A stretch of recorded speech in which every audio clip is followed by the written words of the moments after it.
പരിശുദ്ധമായ റമദാൻ നമ്മൾ നിന്ന് വിട പറഞ്ഞ് പെരുന്നാളിന്റെ ആഘോഷങ്ങളിലേക്ക് കടക്കാനിരിക്കുന്നവരോട് ഞാൻ പറയുന്നു, നമ്മളുടെ കുടുംബങ്ങളിൽ പെരുന്നാളിന്റെ അന്ന് ഭക്ഷണം കഴിക്കാൻ ഗതിയില്ലാത്ത ആരെങ്കിലും ഉണ്ടെങ്കിൽ അവർക്ക് കഴിക്കാനുള്ള ഭക്ഷണം കൊണ്ടുകൊടുക്കണം.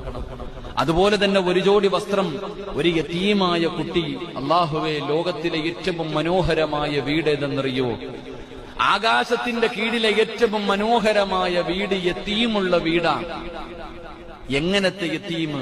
ചുണ്ടിൽ പുഞ്ചിരിയും മുഖത്തു പ്രകാശവുമുള്ള യതീം. ഏതെങ്കിലും ഒരു വീടിന്റെ അകത്ത് യതീമിന്റെ കണ്ണുനീര് വീണാൽ അല്ലാഹു ആലം, അല്ലാഹു നമ്മളെ കാത്തുരക്ഷിക്കുമാറാകട്ടെ.